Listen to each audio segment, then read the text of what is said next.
The Galactic Assembly Hall was the largest structure ever built by any species in the known universe. And on this day, it was filled with representatives from over 300 worlds, who had come to witness what everyone believed would be humanity's final humiliation.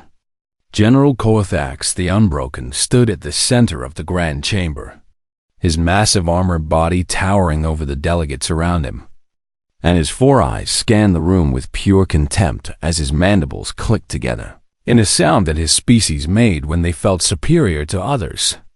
The Veilthoan Dominion had ruled this part of the galaxy for over 2,000 years, and they had conquered 17 different species through brutal and overwhelming military force that no one had ever been able to match.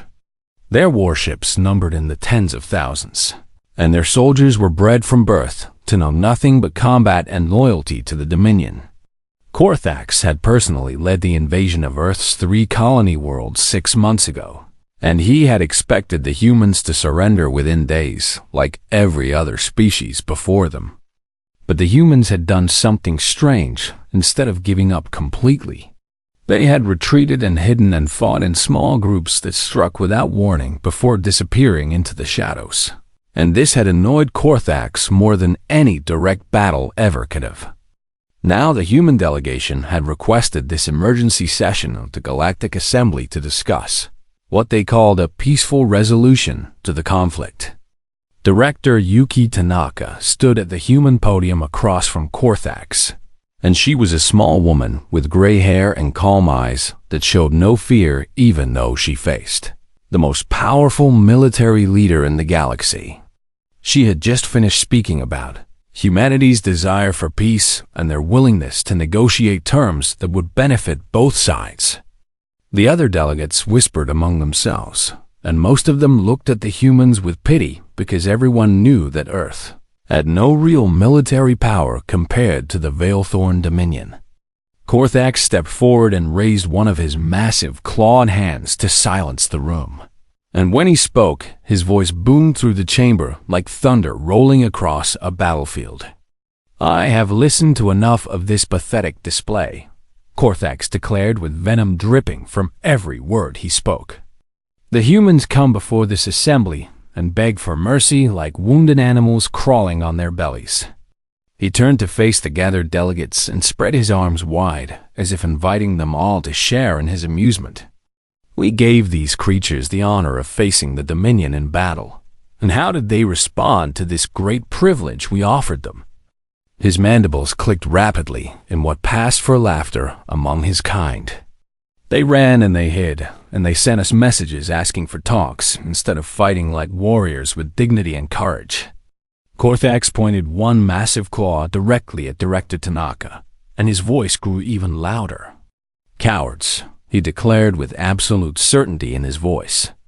"The humans are nothing but cowards who do not deserve to be called a spacefaring species at all." The chamber erupted in murmurs, and many of the delegates nodded in agreement because they had all seen how the humans refused to engage the Veilthorn fleets in direct combat. The representative from the Kel Confederacy, a species that had been conquered by the Dominion 3 centuries ago, spoke up with a trembling voice. "Perhaps the humans should simply accept whatever terms General Korthax offers them before more of their people suffer needlessly," he suggested. Other voices joined in agreement, and soon it seemed like the entire assembly was ready to watch humanity accept defeat and fade into history like so many species before them. But Director Tanaka had not moved from her position, and her expression had not changed at all during Korthax's speech. She simply stood there with her hands folded in front of her, and there was something in her eyes that made a few of the more observant delegates feel suddenly uncomfortable. "General Korthax," she said in a voice that was quiet but somehow carried clearly through the entire chamber, "I want to thank you for sharing your opinion of humanity with the assembly today." Korthax snorted with contempt at her calm response. "You thank me for calling your species cowards in front of the entire galaxy?" he asked with disbelief and amusement mixing in his tone. "I thank you," Tanaka continued without any change in her steady voice, because you have given Earth's government the justification we needed to authorize a response that we had hoped to avoid." Something in her tone made the chamber grow silent, and even Korthax paused for a moment as he tried to understand what this small human woman could possibly mean. "You have no response," Korthax growled after a moment of hesitation. "Your fleet is destroyed, and your colonies are ours, and your homeworld has no defenses that could stop even one of our assault carriers." Tanaka nodded slowly, as if she agreed with everything he had said. "You are correct that we cannot match your military power in any traditional sense," she admitted freely. "We have no great fleet and no massive army, and no weapons that could threaten your empire directly." She reached into her pocket and pulled out a small communication device, and her finger hovered over a single button on its surface. "But you made a mistake when you called us cowards, General," she said, and now there was something cold and hard in her voice that had not been there before. "You assume that because we do not fight the way you expect us to fight, we do not fight at all." She pressed the button and spoke 3 simple words into the device. "Send Sergeant Cole." The transmission went out across the galaxy in an instant, and somewhere far away, a response was already being prepared. Korthax laughed loudly, what he considered a pathetic gesture. "One sergeant?" He mocked with cruel amusement. "You respond to my challenge by sending 1 soldier against the greatest military force in the galaxy." Tanaka put the device back in her pocket and looked directly into Korthax's 4 eyes without any fear. "You wanted to see how humans fight when we stop being polite about it," she said calmly. "Now you will learn." Within hours of the assembly session ending, Valethorn intelligence officers across the Dominion began searching their databases for any information about someone called Sergeant Cole. They found almost nothing, and what little they did find made no sense to them at all. There was no battalion assigned to this soldier, and no fleet and no support unit of any kind. There was only a single personnel file attached to a program called Black Echo, and the file was marked with the highest security classification that humanity had ever created. The intelligence officers sent their findings to General Korthax, who read the file with growing confusion. The only note in the file that was not classified simply read, "Deployment authorized, and may whatever gods exist have mercy on them." Korthax deleted the report and dismissed it as human desperation and foolishness. What could 1 soldier possibly do against an empire that had crushed 17 species and ruled the stars for 2,000 years? He would soon discover the answer, and it would haunt him for the rest of his life. Across the galaxy on a small moon that did not officially exist on any map, a man sat alone in a dark room and waited for orders that he had known would eventually come. Sergeant Marcus Cole was 43 years old, and he had spent the last 20 years of his life being transformed into something that was no longer entirely human in the traditional sense. When the transmission from Director Tanaka reached him, he simply nodded once and stood up from his chair. A soft voice spoke inside his mind, transmitted directly through the neural implant connected to his brain. "Mission parameters received," the voice said, and it belonged to an artificial intelligence called Vera, who had been his only companion for the past decade. "Target is Valethorn Prime, the throne world of the Dominion, and the mission objective is simple." Cole picked up a small bag that contained everything he would need, and he walked toward the launch bay where a stealth pod was waiting for him. "What is the objective?" he asked quietly. "Break their will," Vera responded. "No extraction planned, no backup available, and no rules of engagement beyond mission success."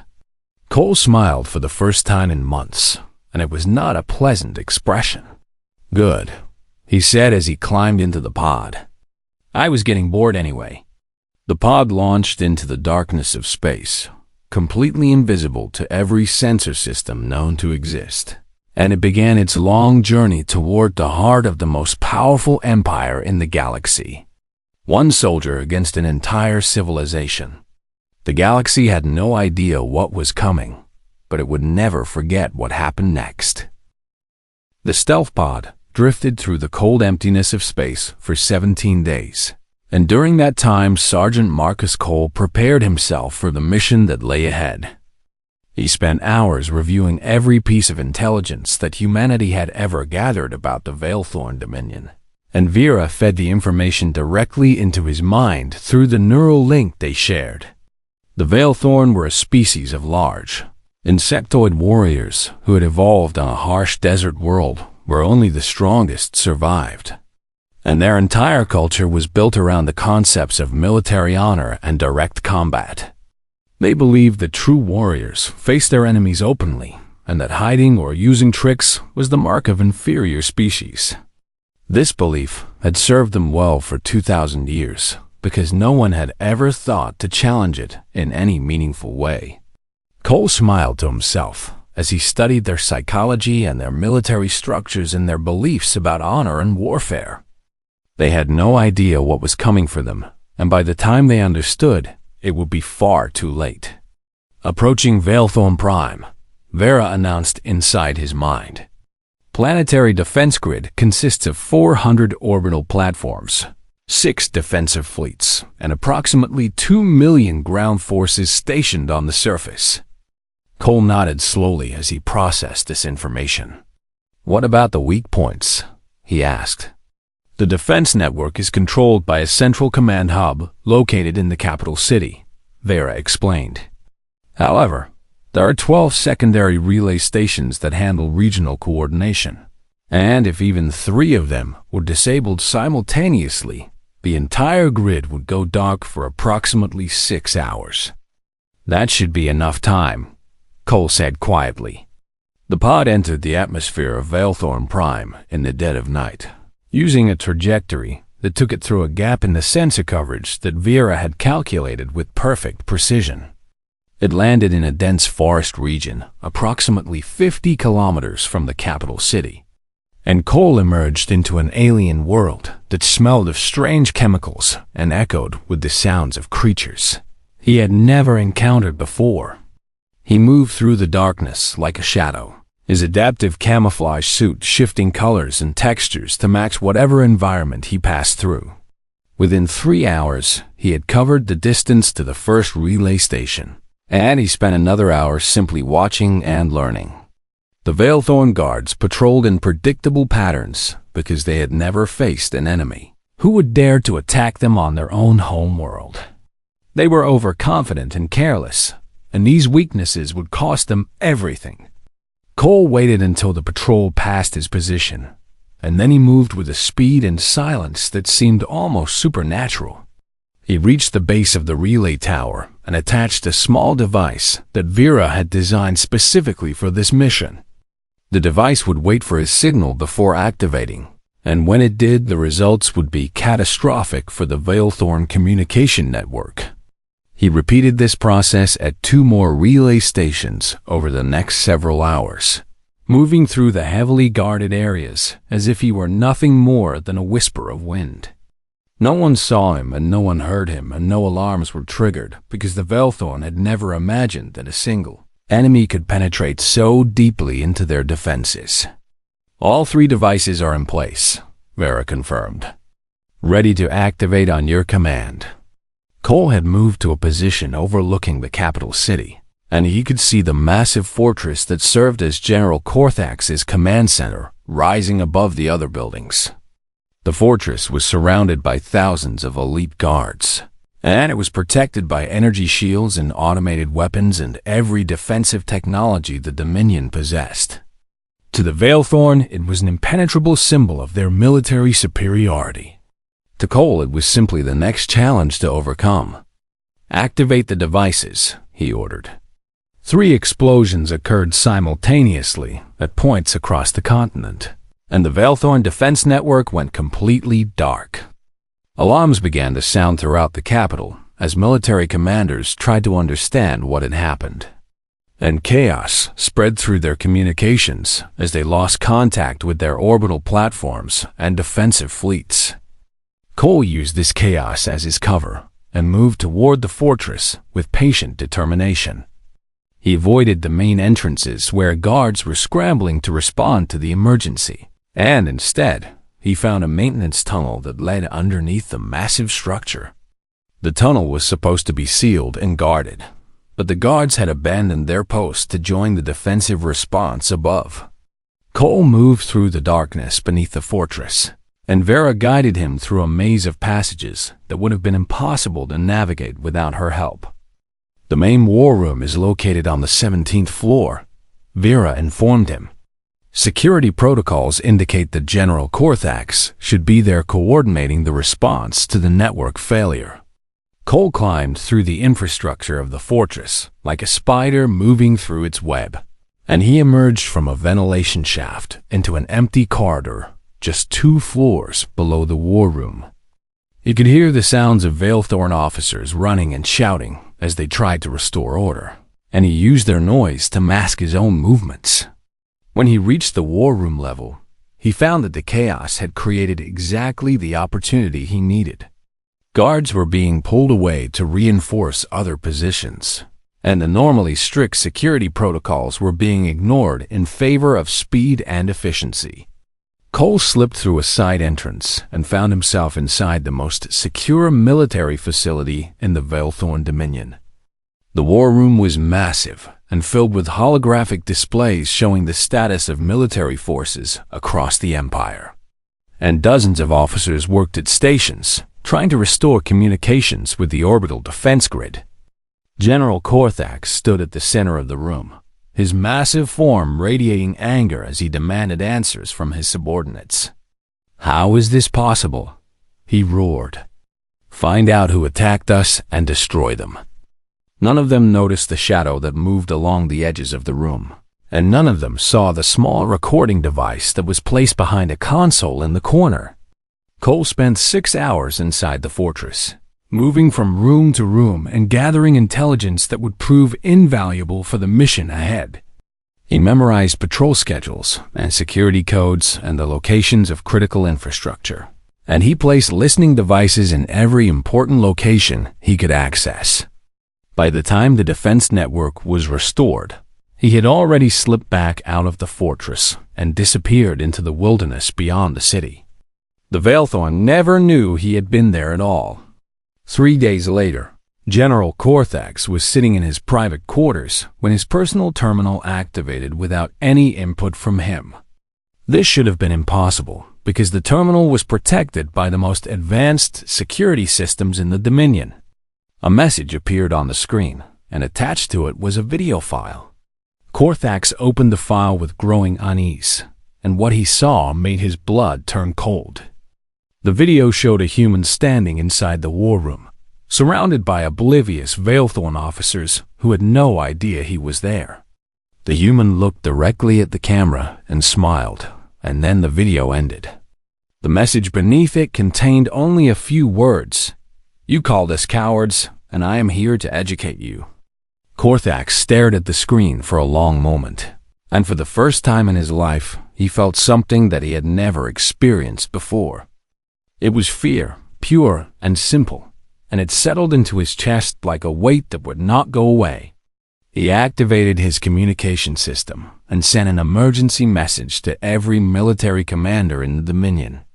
"There is a human infiltrator on Veilthorn Prime," he announced. "Find him and bring him to me alive so that I can kill him myself." The hunt for Sergeant Cole had begun, and 40,000 of the Dominion's finest warriors were mobilized to track down a single human. They believed it would be simple, because how could one man possibly evade such overwhelming force? They were about to discover that they had made a terrible mistake, and the lessons they learned would be written in blood and terror. Cole watched from a hidden position as military vehicles flooded the countryside, and he felt a grim satisfaction at the chaos he had already created. "They are taking the bait," Mara observed. 40,000 soldiers diverted from other duties to search for one target. Cole nodded and began moving toward his next objective. "Good," he said quietly. "Now the real work begins." The Veilthorn thought they were hunters, but they were about to discover that they had become the prey. The first supply depot exploded on the third day of the hunt, and no one could explain how it had happened. The facility was located deep inside a military base, surrounded by 5,000 soldiers, and every entrance was guarded by elite warriors who had sworn to capture the human infiltrator. But the explosion came from inside the depot, and the security recording showed nothing unusual until the moment everything burst into flames. Commander Veltrix was responsible for that sector, and he personally reviewed the footage 100 times trying to understand what had gone wrong. There was no intruder visible, and no suspicious activity, and no explanation at all. When he reported his failure to General Korthax, the general's rage could be heard throughout the entire command complex. "Find him," Korthax demanded. "I do not care how many soldiers it takes or how long it requires, but find this human and end this embarrassment." Veltrix doubled the patrols and tripled the guard posts and implemented the strictest security protocols in Dominion history. It made no difference at all. On the fifth day, 3 high-ranking officers vanished from their quarters in the middle of the night. Their rooms were locked from the inside, and guards were stationed at every possible entrance, but somehow they simply disappeared without a trace. The search for them continued for 2 days before they were found wandering in the wilderness nearly 100 kilometers away. They were alive, but something was terribly wrong with them. Their eyes were empty and unfocused, and they could not speak coherently about what had happened to them. The only words they could say were phrases in a human language that none of the Veilthorn understood, and they repeated these phrases over and over again like broken machines. Military psychologists examined them and found that their minds had been shattered by some kind of extreme psychological trauma. They would never serve as officers again, and they would spend the rest of their lives in medical facilities trying to recover from whatever the human had done to them. Word of this spread through the ranks faster than any official announcement could contain it, and soldiers began to whisper about the ghost who could take anyone from anywhere at any time. On the 7th day, the communication relays started broadcasting strange signals. Instead of military transmissions, the speakers played human music that was slow and haunting and filled with words that none of them could understand. The technical teams tried to stop it, but every time they fixed one relay, another one would start playing the same music. Soldiers who heard the broadcasts reported feeling a deep sense of dread that they could not explain, and some of them refused to go near any communication equipment at all. The music became known as the ghost songs among the troops, and hearing them was considered a sign of terrible luck. Cole watched all of this from various hiding spots across the continent, and he coordinated each action with Vera to maximize the psychological impact on the enemy. "Fear is a weapon," Vara reminded him, "and you are using it more effectively than any army in history." Cole nodded as he prepared for his next operation. "The Veilthorn respects strength and direct confrontation," he said. "They have no framework for understanding what I am doing to them, and that confusion makes the fear even worse." On the 9th day, soldiers began reporting sightings of the human in places where he could not possibly be. One patrol claimed they saw him standing on a rooftop in the capital city, but when they investigated, they found only an empty space. Another group swore they saw him walking through their camp at midnight, but their search found no evidence of any intruder. A third unit reported that he had appeared in their vehicle while they were driving and then vanished before they could react. The military commanders dismissed these reports as hysteria, but they could not stop the stories from spreading. Soldiers began to believe that the human was not a normal person at all, but some kind of supernatural creature that could appear and disappear at will. This belief was exactly what Cole wanted them to think, and he fed it with carefully planned appearances that were designed to be seen just long enough to cause panic. On the 11th day, the desertions began. At first, it was just a few soldiers who could not handle the constant fear and uncertainty, and they fled their posts in the night, hoping to escape the nightmare. But as the days passed, the numbers grew larger, and entire units began to abandon their positions without any combat or direct threat. The official records would later show that over 12,000 soldiers deserted during the 17 days of silence, and many of them were veterans who had served the Dominion faithfully for decades.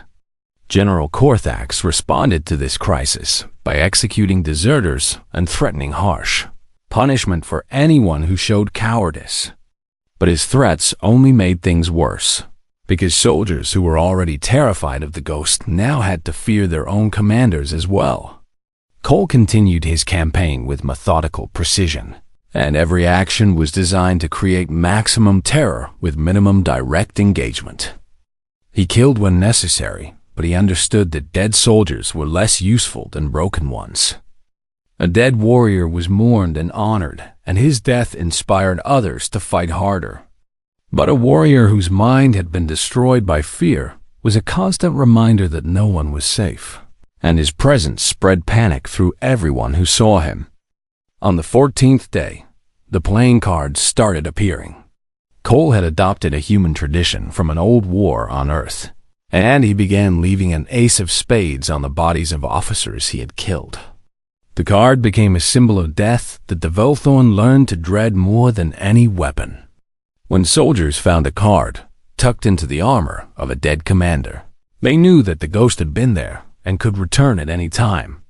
Some units refused to move the bodies because they were afraid that touching the card would bring the Ghost's attention to them. Vera calculated the impact of the campaign with cold precision. Direct kills stand at 347, she reported. Desertions exceed 12,000, and psychiatric casualties have reached 8,000 soldiers who are no longer fit for duty. Cole absorbed this information as he planned his next move. The Dominion has lost more combat effectiveness in 2 weeks than they have in any war in their history, he observed. And I have not even started the main operation yet. On the 16th day, something changed in the military response. The aggressive patrols became hesitant, and the checkpoints became less frequent. And soldiers who had been searching every shadow now avoided dark places entirely. The hunt for Cole had effectively ended because no one wanted to find him anymore. Officers gave orders that were not followed, and the legendary discipline of the Velthorn military crumbled under the weight of fear that had infected every level of the command structure. General Corthax sat alone in his war room and stared at reports that told him his empire was breaking apart from the inside. He had conquered 17 species through the power of his military, and now the military was being destroyed by a single enemy who refused to fight like a proper warrior. How is this possible? He whispered to himself in the darkness. He had no answer, and that uncertainty was perhaps the most terrifying thing of all. On the 17th day, Cole decided that the time had come to end this phase of the operation and move to the final confrontation. He had broken the spirit of 40,000 warriors, and now he would face the general who had called humanity cowards. Target is the command fortress, he told Vera. I am going to walk in the front door. Vera processed this statement and found no logical errors in the plan. The guards have been demoralized to the point where direct confrontation may actually succeed, she confirmed. Your psychological preparation has been remarkably effective.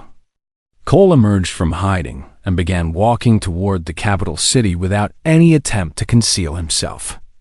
Soldiers who saw him froze in terror, unable to raise their weapons against a legend that had haunted their nightmares for over 2 weeks.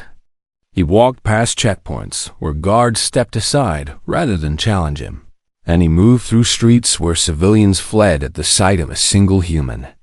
By the time he reached the fortress, the entire city knew that the Ghost was coming for General Corthax, and no one was willing to stand in his way. The gates of the command fortress stood before Cole, massive structures of metal and energy that had never been breached by any enemy in the history of the Velthorn Dominion. Guards lined the walls above him, their weapons trained on the single human who had walked openly through the streets of their capital city.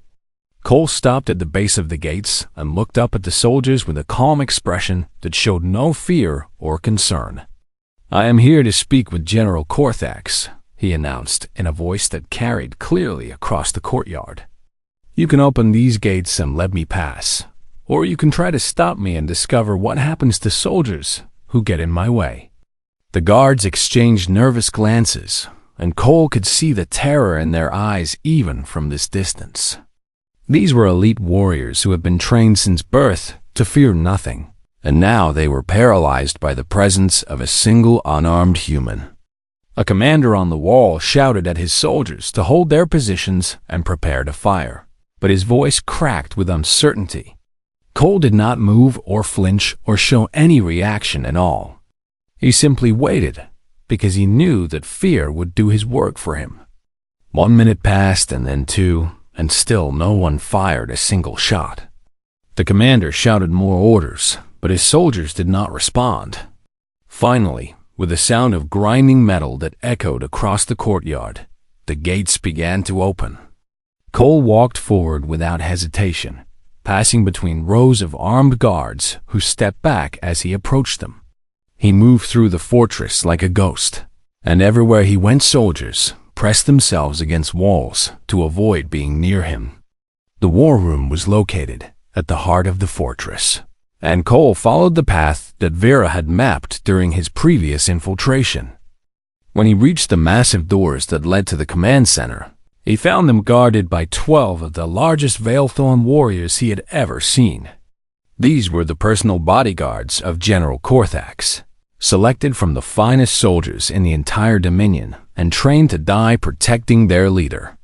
Cole stopped in front of them and met their eyes one by one. "Your general called my species cowards," he said quietly. "I am here to continue his education." The lead guard raised his weapon with trembling claws, and for a moment Cole thought that perhaps these soldiers would actually try to stop him. But then the guard lowered his weapon and stepped aside, and the others followed his example without a word. The doors opened, and Cole walked into the war room to face the being who had started this conflict with a single insult. General Corthax stood at the center of the chamber, his massive armored body radiating fury as he watched the human approach. Around him stood a dozen of his most senior officers, and they watched the confrontation with expressions that mixed fear and fascination. "So, you are the ghost that has terrorized my soldiers," Corthax growled. "One pathetic human who hides in shadows and plays tricks instead of fighting with honor." Cole stopped a few meters from the general and stood perfectly still. "I did not come here to fight," he said calmly. "I came here to talk." Corthax laughed, but there was no humor in the sound. "Talk?" he repeated with contempt. "You murder my officers and destroy my infrastructure and break the minds of my soldiers, and now you want to talk." "Yes," Cole said simply. Corthax stepped forward until he towered over the human, his massive claws positioned to strike at any moment. "I could kill you right now," he said with deadly promise in his voice. "I could tear you apart with my own claws and end this embarrassment once and for all."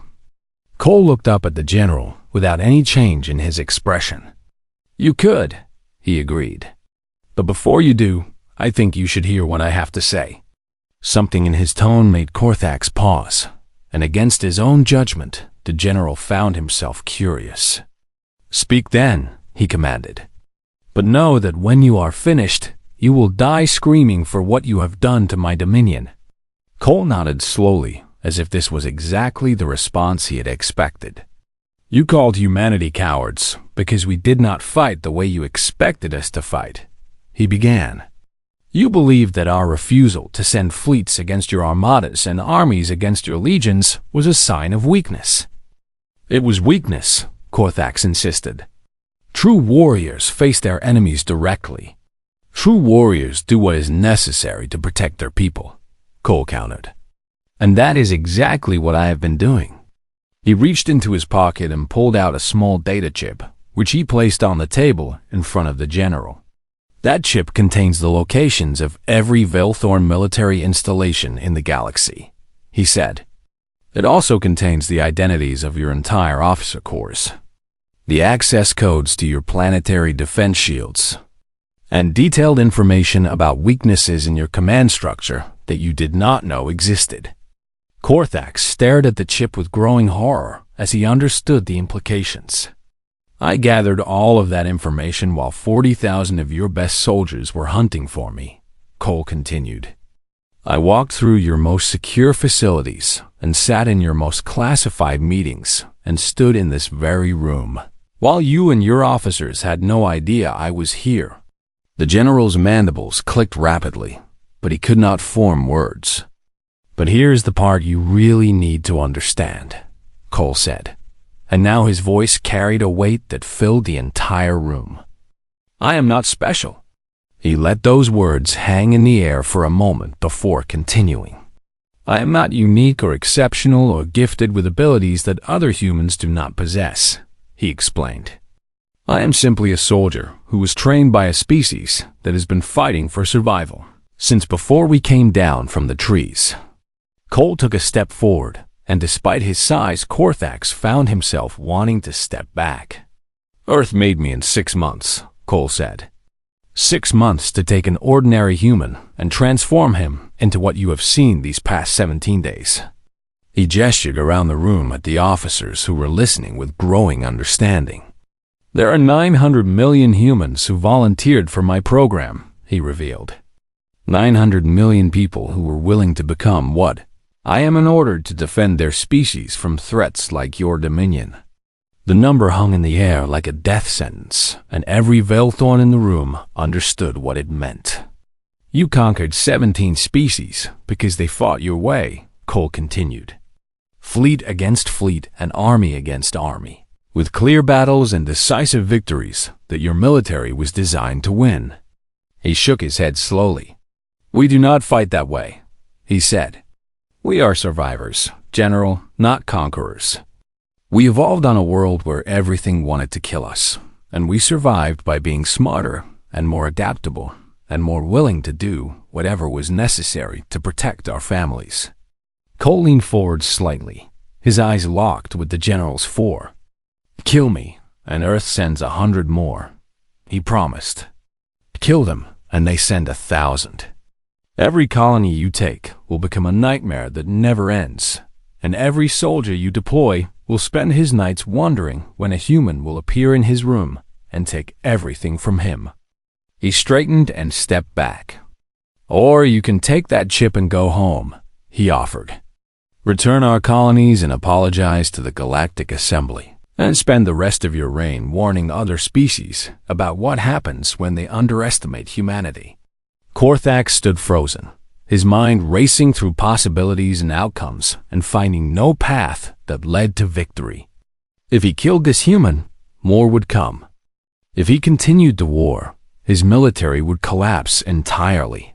And if word spread of what had happened here, no species in the galaxy would ever follow the Dominion again.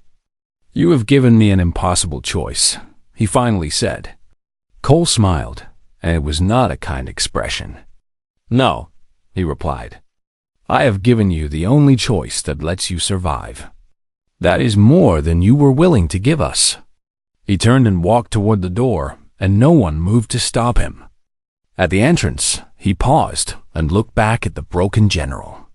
"You have 3 days to make your decision," he said. "After that, the next human will not be as merciful as I have been." Then he was gone, disappearing into the corridors of the fortress and then into the city beyond. Ver's voice spoke in his mind as he walked. "Extraction window in 4 minutes," she announced. "Probability of mission success calculated at 93%. Cole nodded and increased his pace toward the rendezvous point. "And the other 7%? He asked. "The general might choose pride over survival," Vera acknowledged. "But I believe he is smarter than that." Cole reached the extraction site and climbed into the waiting shuttle that had been positioned for exactly this moment. as the craft lifted off and carried him away from Valethorn Prime. He allowed himself to relax for the first time in 17 days. The mission was not complete yet, but the hardest part was over. Now he just had to wait and see if the general was wise enough to accept defeat. 3 days after Sergeant Cole walked out of General Korthax's war room, the Galactic Assembly gathered once again to hear an emergency announcement from the Valethorn Dominion. Representatives from 300 worlds filled the massive chamber, and rumors had been spreading for days about what the announcement might contain. Some believed that Korthax was preparing to declare total war on humanity and call upon his allies to join the campaign.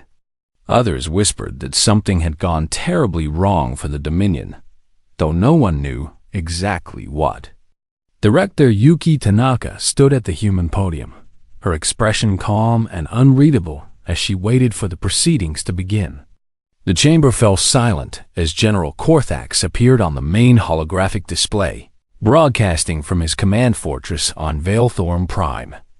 The change in his appearance was shocking to everyone who had seen him speak just weeks before. His posture was no longer proud and commanding, and his eyes had lost the fierce confidence that had defined him for his entire career. He looked like a being who had witnessed something that had fundamentally altered his understanding of the universe.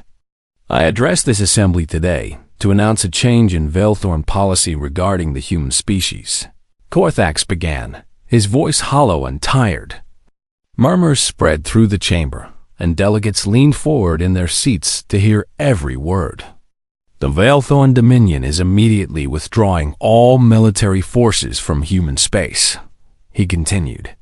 All occupied colonies will be returned to Earth control, and a formal apology will be issued for our aggression. The chamber erupted in shocked exclamations, and several delegates stood up to demand explanations. The representative from the Kel Confederacy, who had suggested that humanity should simply surrender, looked like he could not believe what he was hearing. General Korthax, another delegate, called out, "What possible reason could the Dominion have for retreating from a species that has no fleet and no army?" Korthax was silent for a long moment, and when he spoke again, his voice carried the weight of a lesson that had been learned through suffering. "We do not fear human fleets," he said slowly. "We do not fear their weapons or their technology." He paused, and something like pain crossed his alien features. "We fear that they do not fight like soldiers," he continued. "They fight like survivors, like something that refuses to die no matter what is done to it."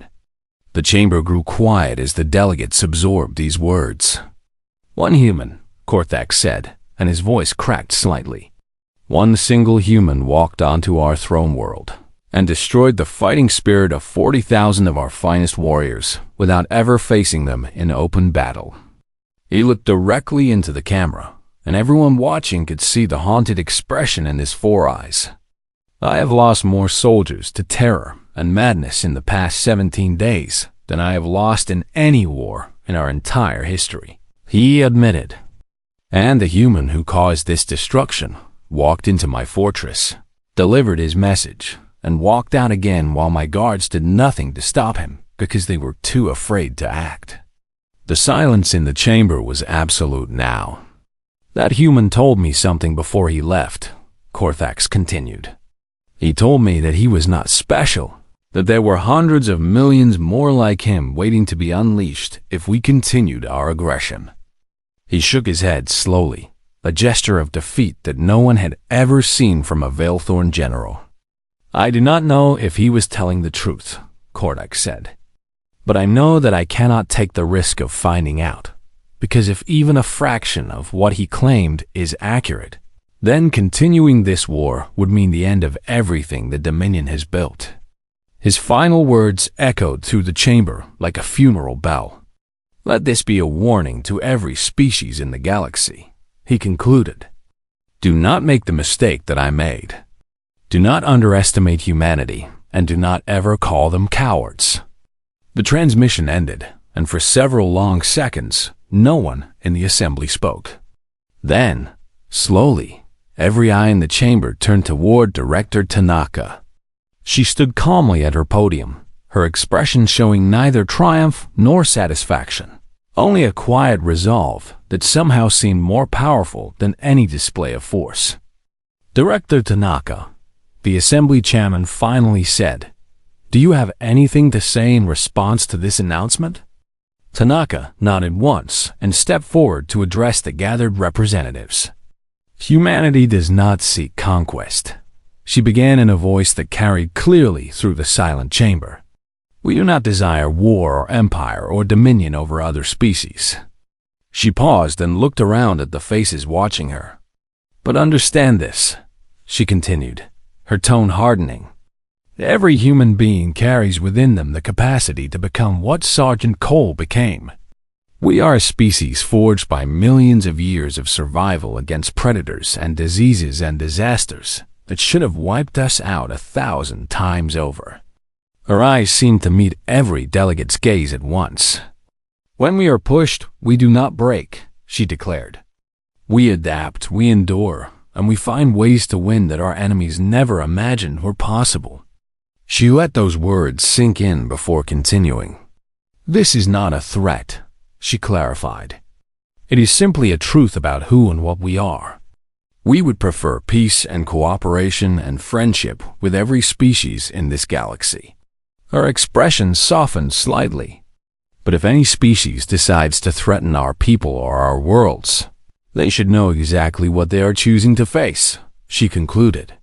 "General Korthax learned this lesson the hard way, and I hope that no one else will need to learn it the same way." She stepped back from the podium, and the chamber remained silent for a long moment.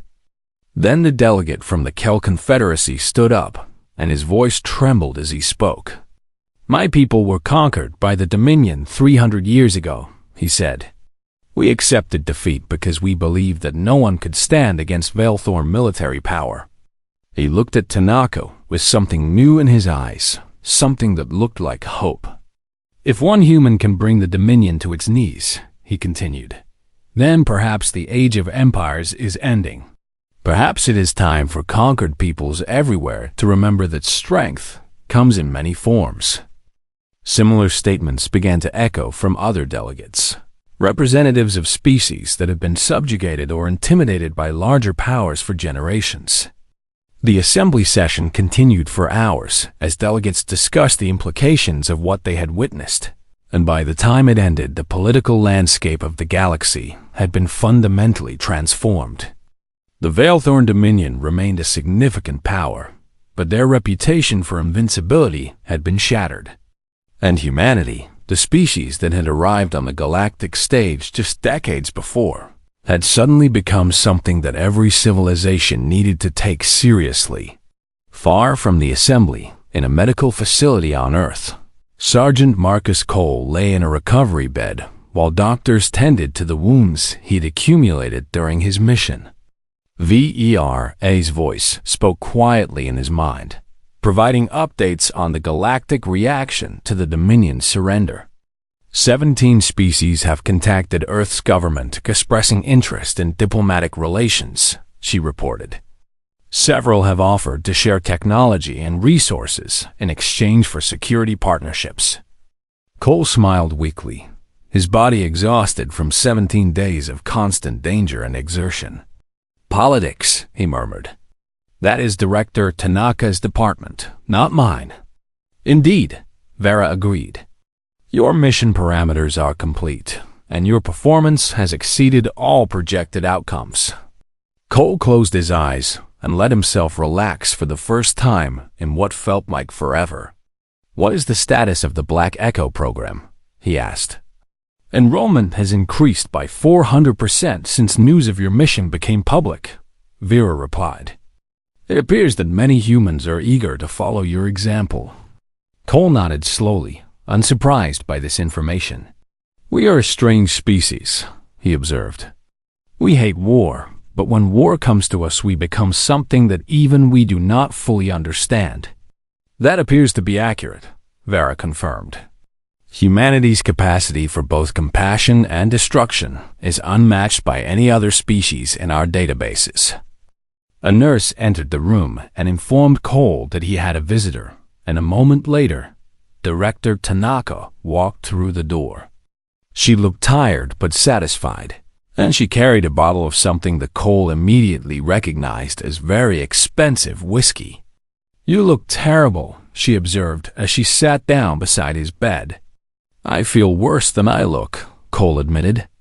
Tanaka smiled and poured 2 glasses of the whiskey, handing one to Cole.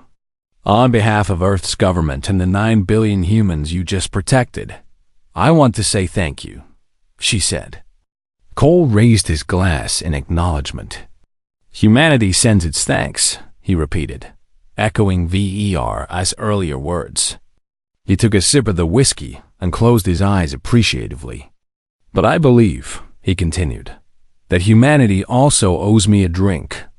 Tanaka laughed, and for a moment they were not a soldier and a diplomat, but simply 2 humans celebrating a victory that had seemed impossible just weeks before. Outside the window, the sun was setting over Earth, and somewhere in the vast darkness of space, the galaxy was still talking about what one human had accomplished. The Age of Empires was ending, and the Age of Humanity was just beginning. And Sergeant Marcus Cole, the ghost who had brought a Dominion to its knees, was finally getting some rest. He had earned it.